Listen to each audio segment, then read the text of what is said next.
Assalamualaikum warahmatullahi wabarakatuh. Pemirsa patemang di Serang Simkuring channel Politikus Cilik anu dina danggot ayeuna Simkuring bade medar carita dina babad Tatar Cianjur episode Sasakala Cugenang atanapi Gajah Panambur sareng Putri Sangwangi. Satacana anu teu acan subscribe bangga subscribe heula supados tiasa ngarojong ngawangun channel ieu langkung sae kapayuna. Supados teu nyangkulong kana waktos mangga urang ngawitan Sasakala ngaran Cugenang atanapi Gajah Panambur sareng Putri Sangwangi tina babad Tatar Cianjur. Dina Jatukrami jeung Putri Cendrawulan lagana Stasoma boga anak tilu, 2 awewe jeung hiji lalaki kayaning Jamalilah, Sakalilah, Indalana atanapi Jamaliwetan. Ngan Cendrawulan teu lila umurna palastra dina umur ngora. Layona dikurebkeun di Gunung Manangel, ditinggal maot ku Cendrawulan lagana Stasoma ngarasa sedih hatena. Inyana jadi bekiran menemjas medi di ponclot Gunung Manangel masrahkeun dirina kana papasten Sang Hyang Widi. Sataun sanggeus Putri Cendrawulan mulih ka kalanggengan sodagar beunghar jema ngajadokeun lagana Stasoma ka kulawadetna nyaeta Dewi Niskalawati ti Nagri Purwa.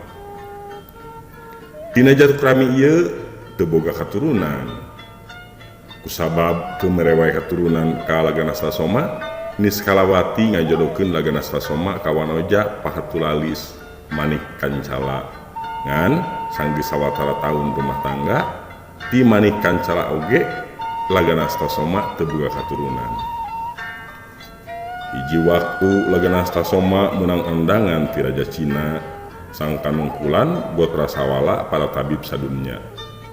Kusabab pasanggerahan pananggelan memang geus kasohor ku olahan obat-obatanana kayaning akar-akaran, kulit, jeung daun tutubuhan anu dipadu jeung cai ti cai nyusu atawa cai serepan. Dina Gotra Sawala eta lagana Stasoma datang minangka utusan kerajaan Jampang Manggung sarta menang pangawajen ti Raja Cina minangka salah saurang litagung atawa narasumber. Sanggeus merepi wejang soal katabiban, loba tabib anu kataji nepi kamilu ka pasanggerahan pananggelan di Jampang Manggung. Hayang ningali langsung praktek katabiban di Jampang Manggung, ayaning tabib ti Malabar, Sundapura, Purwakarta, oge tabib awewe lumiang tin atawa disebut tin lumiang ti negeri Cina. Singkatna carita lumiang tin tuluy dipigarwa ku lagana Stasoma sarta ngamukim di pasanggerahan pananggelan. Tina Jatukrami jeung lumiang tin lahir 2 anak nyaeta hiji lalaki jeung hiji awewe. Namina Rahyang Indra Prakarsa jeung Dewi Injilsari. Kacaritakeun Gajah Panambur hiji patih kerajaan Jampang Manggung anu kasohor sakti mandraguna taya jawara anu bisa meruhkeun kasaktianana. Ngaran leutik patih Gajah Panambur nyaeta Rakean Gintingan najan babakti di kerajaan Jampang Manggung anu dipingpin ku Soko Ganggalang inyana patih anu tuhu kana ajaran Purubatisti jeung Purubajati ajen karuhun. Kabeneran inyana tacan rumah tangga najan masih nonoman waktuna dipuseurkeun keur olahan kanuragan jeung mujas medi ka Sang Hyang Widi. Hal eta jadi pangirongan lagana Stasoma kusabab adina nyaeta Dewi Sangwangi tacan rumah tangga masih tuhu ngokolakeun pasanggerahan jeung geulis jeung indungna. Ari lagana Stasoma geus diamanatan ku Sunan Ambu sang kaneangan pisalakieun anu loyog jeung darajat Sangwangi anu geus boga gelar ing payagung. Sanggeus munjas medi tetela anu aya dina panoropongan lagana Stasoma ngan patih Gajah Panambur anu cocok jadi salaki adina. ngan inyana kudu boga cara sangkan bisa ngajerokeun sang wangi ka Gajah Panambur anu boga pangkat patih di Karajaan Jampang Manggung. Dina waktu anu geus ditangtukeun Laganastasoma nepungan patih Gajah Panambur di tempat Mujas Medina di Jajar Singki.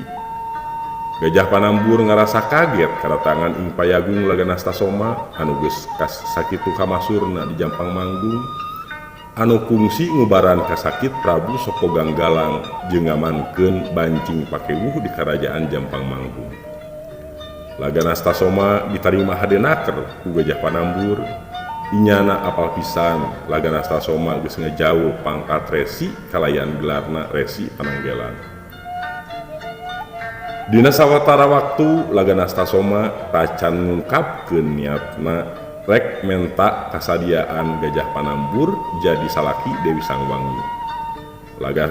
Laganastasoma neuleuman heula pangaweruh Gajah Panambur dina ilmu ajen kamanusaan, ajen Pananggelan, ajen Galuh jeung ajen Galunggung. Dua manusia luhung ilmu ieu dina sababaraha poe papada ngaguar ajen-ajen karuhun nepi ka Laganastasoma boga pamadegan yen pangkat jeung derajat Gajah Panambur dina ajen kamanusaan geus masagi minangka hiji gegede nagara. Tunduk kana waktu ninggang kana mangsa Laganastasoma ngarasa perlu ngukur kasaktian ilmu kanuragan Gajah Panambur kusabab nurutkeun pamadeganana Dewi Sangwangi kudu boga salaki anu bisa ngajaga kasalamatan kulawargana minangka katurunan Raja Jampang Manggung. Sanggeus sapuk duanana ngabuka diri pikeun ngajajal kasaktianana sewang-sewangan. Dimimiti jurus ilmu bela diri nepi ka ngagunakeun ajian-ajian pangwaruhna antukna ijen patutunggalan lumangsung nepi ka sababaraha poe. Ngan lila-lila Gajah Panambur kateter ku panarajang Laganastasoma. Inyana nepi ka teu bisa ngajaga dirina ku serangan kasaktian Laganastasoma. Nepi ka labuhna sababaraha kali. Hal ieu jadi pengalaman munggaran pikeun Gajah Panambur.